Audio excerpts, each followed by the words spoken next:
Hello friends, welcome back. First of all, tell me where in the world you're watching my video from. There are betrayals that announce themselves with raised voices and slammed doors. And then there are the ones that slip in quietly, wearing the voice you love most. Frank Morgan had lived long enough to know the difference, even if he didn't yet understand which kind was about to claim him. His evenings had settled into a rhythm since Margaret died. Not a peaceful rhythm. Peace suggested ease, but a tolerable one, shaped by habit and memory. The house on Deerfield Lane held the warmth of years, even in its quiet. Frank kept it clean the way he always had, wiping counters that no longer needed wiping, straightening picture frames that never leaned.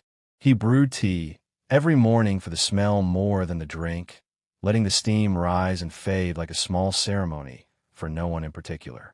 Outside, the garden Margaret once adored still bloomed under his care, each trimmed hedge of conversation he continued alone.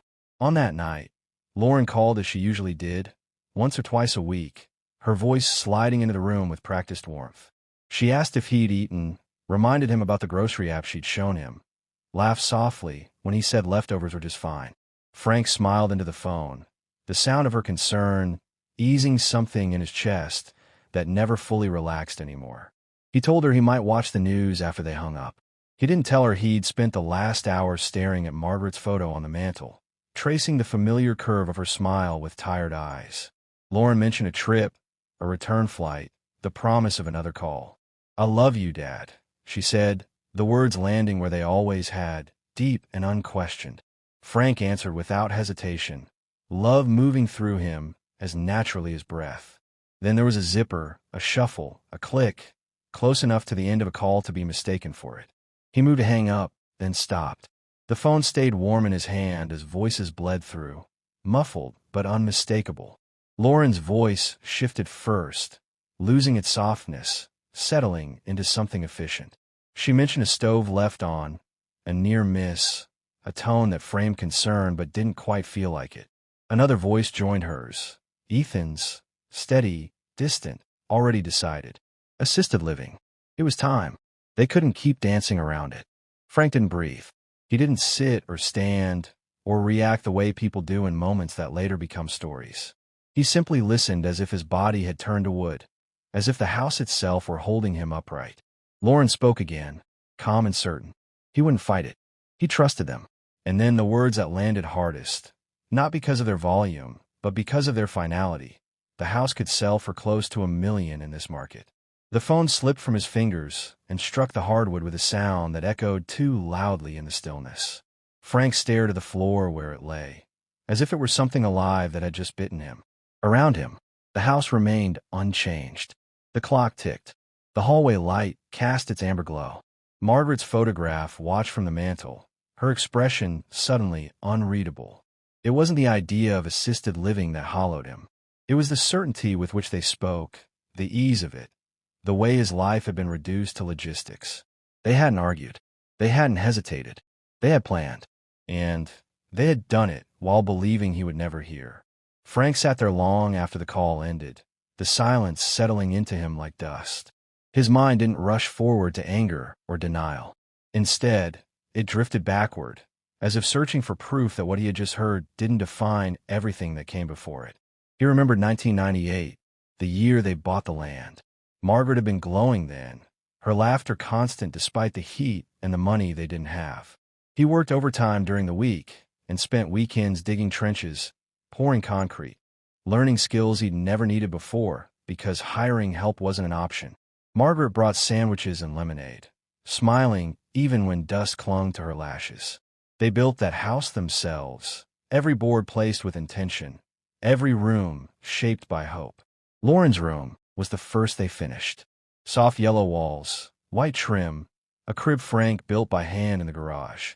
He remembered nights pacing the floor with a crying baby while Margaret leaned against the doorframe, exhausted and radiant all at once. Every corner of that house carried a memory like that. The hallway where Lauren took her first steps, the kitchen where Margaret taught her to bake, the yard where Frank built a swing from leftover pine. They hadn't been wealthy, but they had been deliberate. Dance classes, school trips, braces, university tuition that totaled more than Frank liked to think about. He worked double shifts. Margaret took substitute teaching jobs, even when chemotherapy left her drained. They paid bills late at night at the kitchen table they'd built together, whispering plans and promises. "She deserves more than we had," Frank used to say. Margaret would kiss his temple and remind him not to give so much that gratitude disappeared. He remembered Lauren's graduation, her wedding, the way she'd hugged him and promised never to forget. He remembered co-signing loans, covering groceries, fixing cars without being asked. Family helped family. That had been the rule he lived by. Now, sitting in the same room where those memories were born, Frank understood something he hadn't allowed himself to see. Somewhere along the way, he had stopped being a father and become an asset. His sacrifices hadn't been forgotten. They'd been calculated. He looked down at his hands, the same hands that built bridges and homes, that held Margaret through her final breaths, that wiped Lauren's tears when she was small. They trembled now, not with age, but with the weight of realization. He had given them everything he knew how to give. But not this. The house felt different the next morning. Sunlight still filtered through the curtains. The clock still marked time. But Frank moved through the rooms like a guest in his own life. Lauren's voice echoed in his mind, replaying the words he hadn't been meant to hear. Burden. Assisted living. Trust.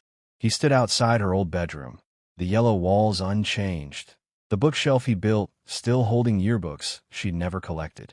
He searched the space for the child he remembered, the girl who once cried when he missed a school play because work had trapped him in the rain. That girl felt impossibly far away.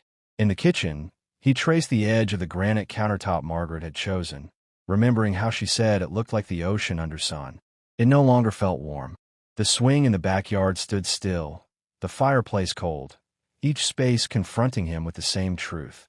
This house had become a number in someone else's plan. By the time Frank returned to the living room, the realization settled fully. He hadn't just overheard a betrayal. He had woken up inside one. The house he built with love was no longer safe. Not emotionally, not spiritually. And if he stayed, it would be used against him. A line had been crossed. His heart ached, but his hands were steady. The builder in him recognized the moment when a structure could no longer be repaired from within. As he stood there, surrounded by everything he thought he was protecting, one question pressed against him, heavy and unavoidable. When love turns into leverage, is holding on still loyalty, or is it surrender? The moment Frank stopped seeing the house as shelter, it transformed into something else entirely. Not overnight, not dramatically, but with the quiet precision of a measurement being taken. Once you recognize a threat for what it is, sentiment loses its grip. The walls didn't change, but his relationship to them did.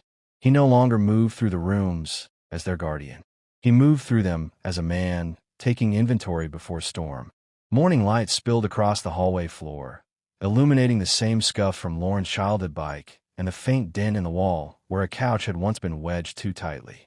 Frank noticed these details the way engineers notice stress lines, evidence of use, of pressure endured. He brewed tea and let it go cold on the counter. The ritual felt hollow now, stripped of its comfort. Every familiar sound carried a second meaning.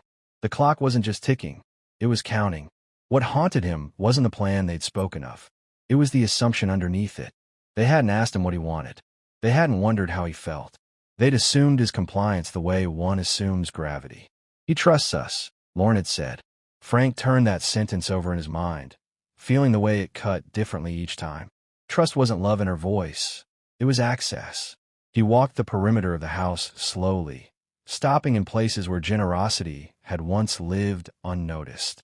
The pantry where he'd kept extra food when Ethan lost his job.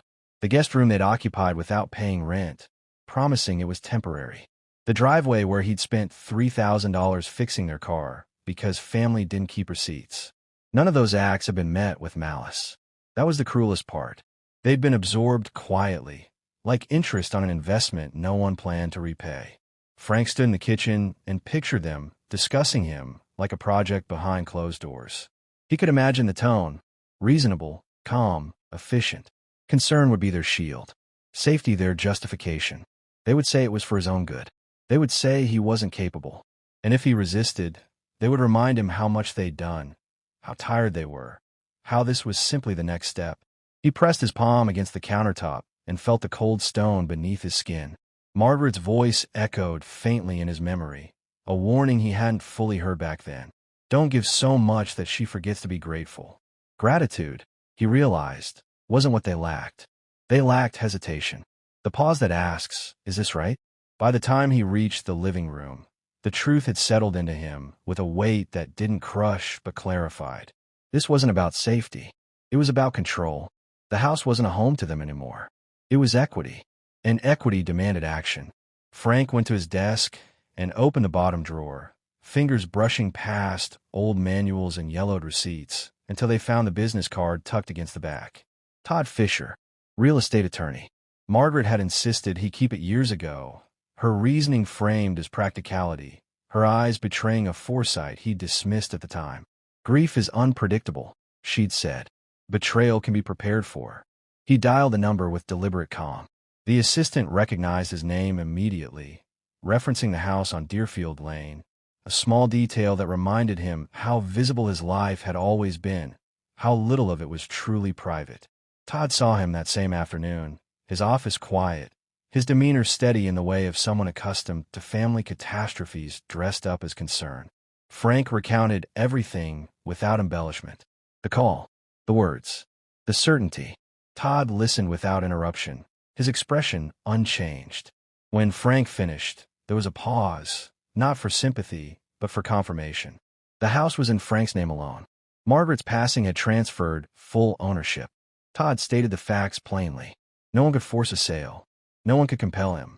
No one had claimed to anything without his consent. The relief Frank felt wasn't joy. It was alignment, a validation that what he sensed wasn't paranoia or pride. He wasn't imagining the danger. He was standing in it. When he asked how quickly he could sell if he chose to, Todd didn't hesitate. The market was ready. The right buyer could be found swiftly. All Frank needed was a realtor. That night, he searched with the same scrutiny he'd once applied to suppliers and contractors. He wasn't looking for charm. He was looking for precision. Brian Connor's name surfaced repeatedly, attached to words like discreet and efficient.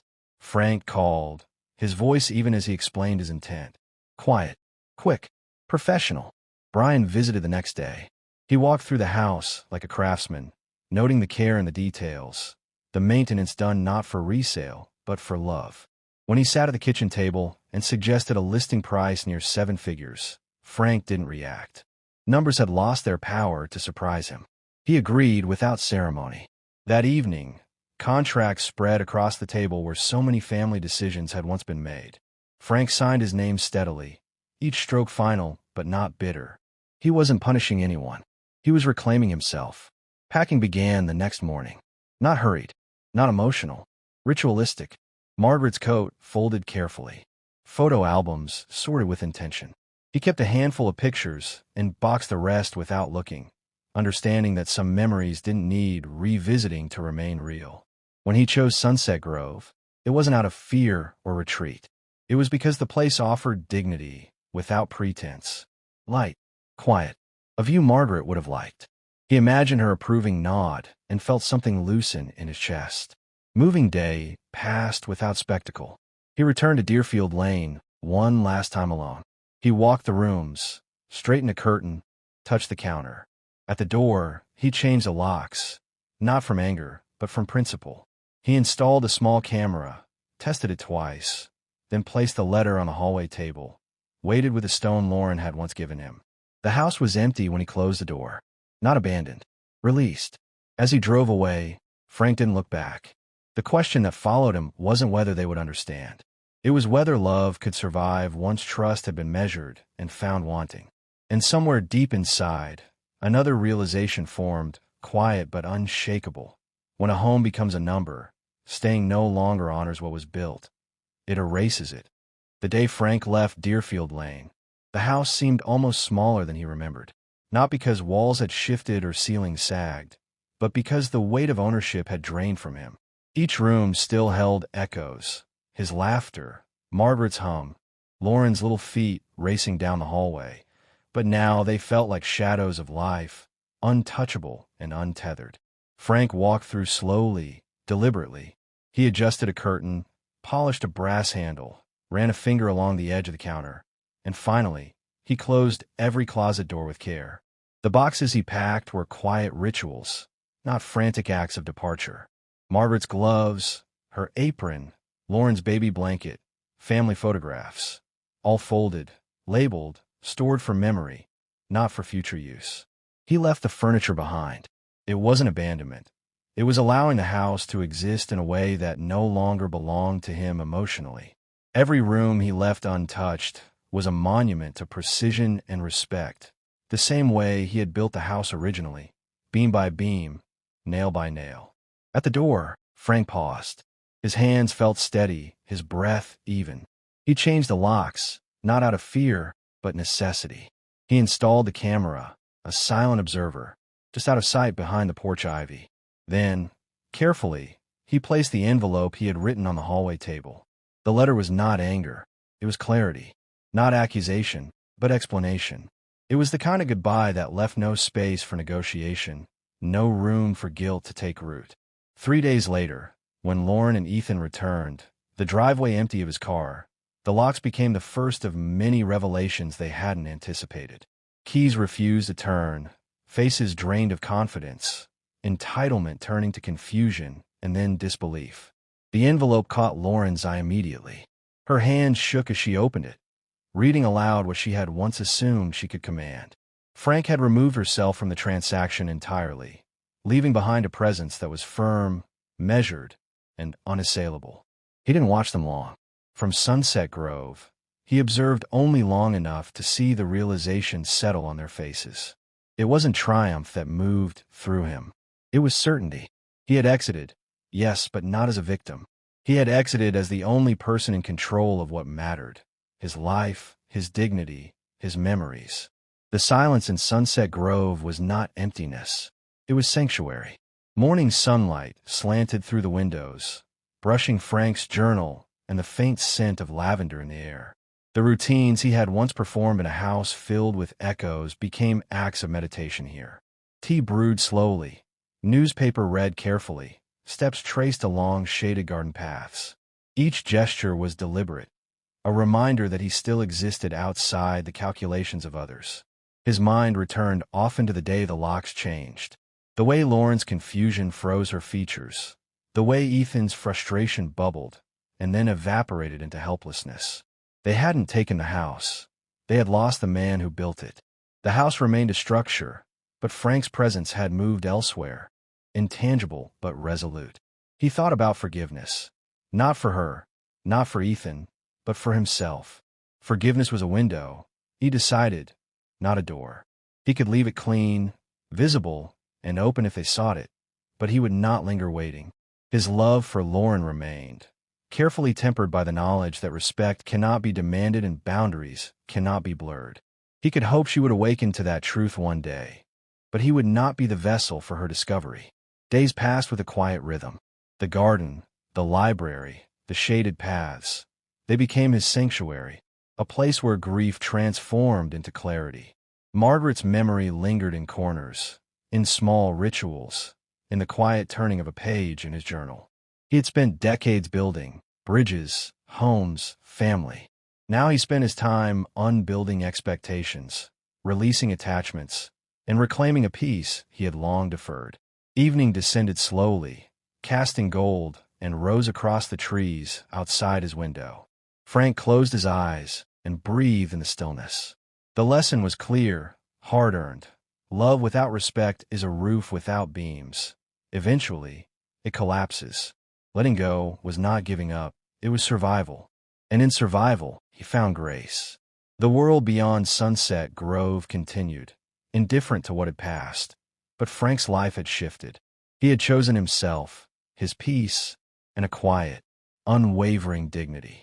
In the end, that was the wealth he sought, the kind that no calculation, no betrayal, and no entitlement could ever diminish.